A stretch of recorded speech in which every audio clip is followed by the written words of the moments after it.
All right, here we go. Straight. I'm already liking this better. We got to make sure we don't fall out. That's the key. Oh, we already knocked it off course. Uh-oh. Keep going straight. Don't fall out. Don't fall out.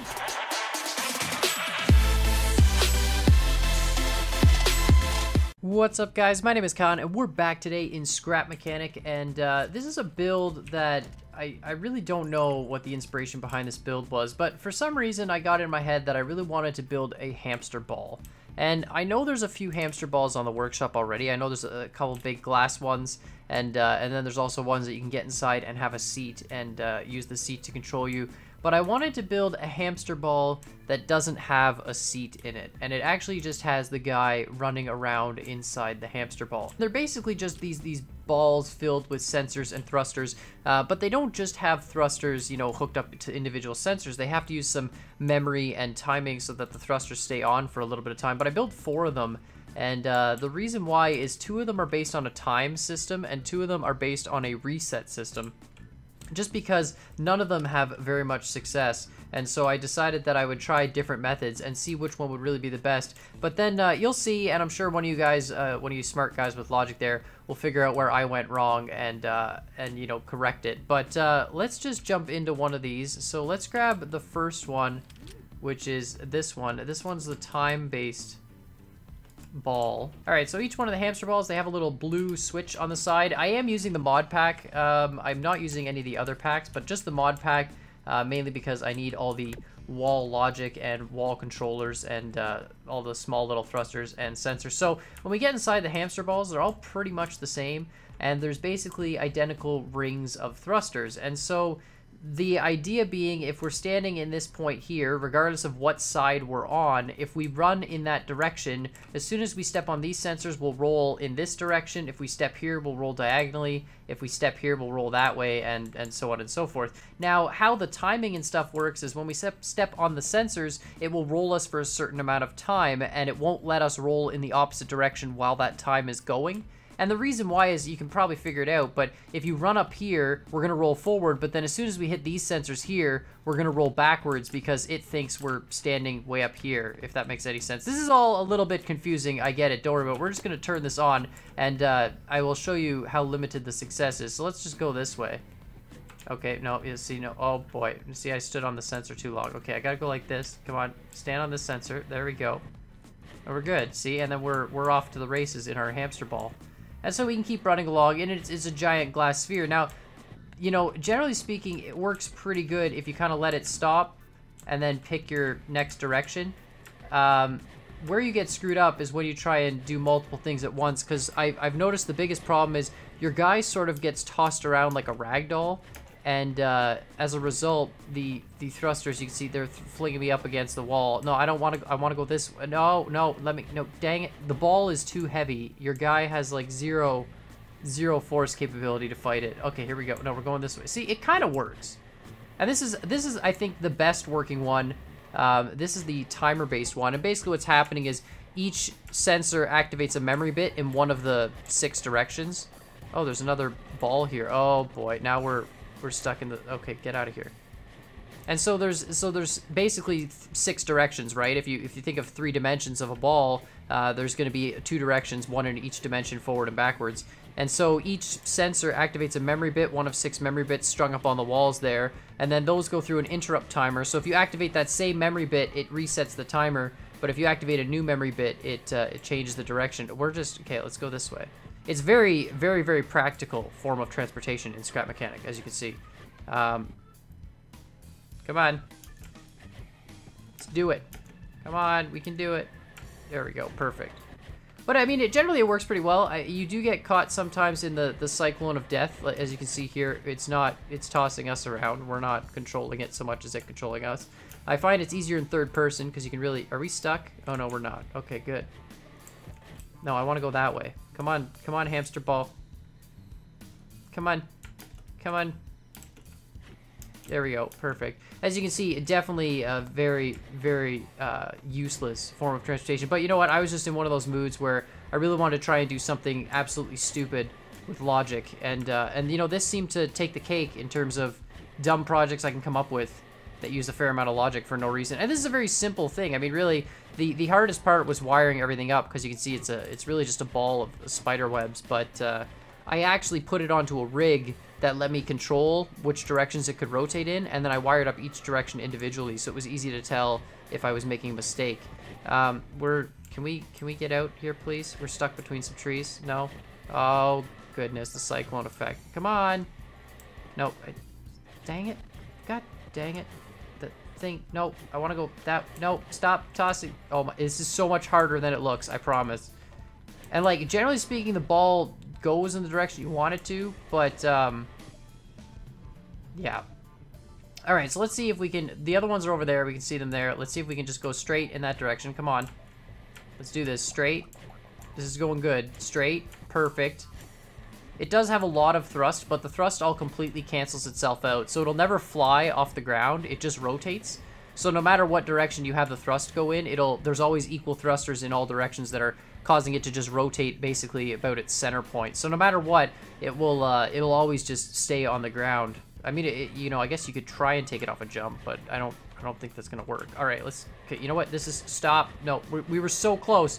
We God damn. And this is the part of the program where, yeah, this is the difficult part when you get stuck up with some centripetal force there. Okay, here we go. Let's go. We're so close. Let's do this. We're almost there, guys. You kind of have to aim for the center of the next circle, and then kind of line yourself up with the outside of that circle in terms of where you want to go. But sometimes you get stuck in these weird spins, as you can see, and that's what's causing us to go in a weird direction. You know what? That wasn't actually that bad. This is like I said, the best version of it. And despite how terrible it is, I think this is the one I'll upload to the workshop. God, would you stop? Oh my, stop rolling. And then, of course, now you have to try and hit the red switch. No, oh boy, no, stop. You just gotta wait, stand in a platform. Okay. Red switch. Okay, the red switch is off, so now all the sensors are off. Oh my, thank goodness. If you suffer from motion sickness, you might not want to use this. I made another version of the timer one, and really I was just experimenting around with different things. And that one is this one here. But all I really did in this was I reduced the number of sensors, and it doesn't really work that well. It works better with more sensors in the timer case. And then I have another couple versions. This one is the memory reset version, and this one's absolutely terrible. And so the problem with the timer is it's a 5-tick interrupt timer, so it's a very, very short timer. It's like 1/10 of a second. And the problem I was having with it was when you were using the interrupt timer, sometimes you get caught in those centripetal force movements where the timer is just whipping you around and there's nothing you can do to stop it. And so I thought, well, the simplest way to stop it would be to go to a memory bit reset system. So this hamster ball here has additional sensors. It's got this set of sensors here that's looking right at us, and they're on every pad. And what happens is when you land in a pad, basically, it resets whatever direction you were going in, but until you land in a pad, it doesn't reset the direction. And I'll let you figure out why that's a problem, but long story short, we'll show you what happens. But yeah, so now this will never reset until we get into the next pad. So you'd think, in theory, this works great, because as soon as we stand in the pad here, it resets the directions. Stand in the next pad, resets the directions. We walk out of the pad in that direction, and it'll keep following us, you know, through these motions, because it's always just picking up the sensor we're going on.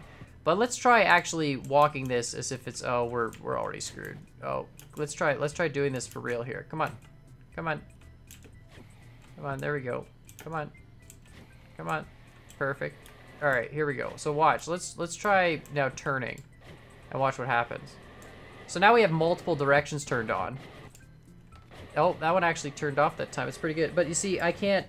You have to fight to get yourself back into the center when you've got this centripetal force going on. And sometimes you get caught, see, like we are there, in these corner sections, and you can't... I can't even get... I can't get in the...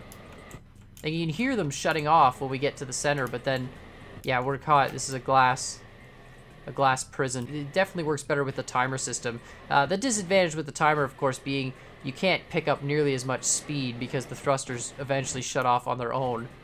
But this one just kind of spins out of control in every direction, and there's nothing you can do about it. Let's get. Look at, we're literally just running around the pizza dish and not actually moving forward. Oh, I want to go that way. Come on.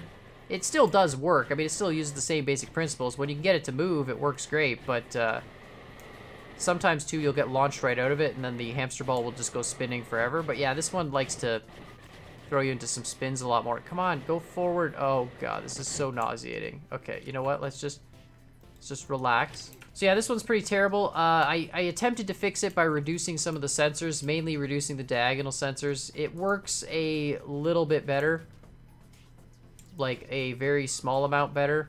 But generally, nothing works really quite as well as the timer hamster ball. So this will be the one that I'll definitely upload to the workshop and let you guys all play around with. It is still pretty terrible. I wouldn't use it as a regular form of transportation, but it's a pretty good hamster ball.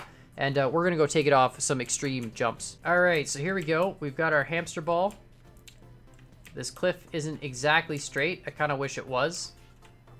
But we'll try it out. You know what? We'll see how it goes. Maybe we can steer this. If it was straight, it would be a lot easier. We're going to jump the canyon in 3, 2, 1, go. Oh, that was so uneventful. Okay, let's go. Oh, no. No, it's sloping down the hill. The rocks. The rocks. No, it doesn't drive straight. Come on, you can do it. Oh, it's not even gonna. Oh, yeah. No, this.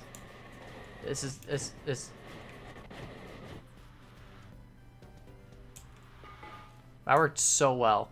That was great. All right, you know what? That was obviously the wrong jump to take this on. All right, this time we're gonna use a controller and a bearing to line the hamster ball up straight because it likes going straight more than anything else. Okay, then we're gonna delete this and delete this and delete that. Okay, perfect. This is good. This is gonna be good. But anyways, guys, if you do like this hamster ball, make sure you go check it out on the workshop. Make sure you hit that like button while you're at it. Hit that subscribe button if you haven't already for more Scrap Mechanic and other awesome building games. And of course, let me know if you got any other crazy ideas that you want to try. And you know, stay tuned for more challenges because we're definitely doing more of those. But yeah, let me know if you got any other crazy ideas. This one kind of just came out of nowhere, and I just really felt like doing it. But all right, let's turn it on here. All right, we got this. This is gonna be good. All right, here we go. Straight. I'm already liking this better. We got to make sure we don't fall out. That's the key. Oh, we already knocked it off course. Uh-oh. Keep going straight. Don't fall out. Don't fall out. Make it up the jump. It has no momentum. And now we're rolling backwards. Right, so anyways, guys, make sure you guys hit those buttons down below. And obviously, this hamster ball does not build up speed. With those timers turning the thrusters off, it's very hard to keep your guy positioned properly. Yeah, with the giant ball of doom rolling by. But anyways, make sure you guys give me your other crazy ideas. I think I broke the hamster ball.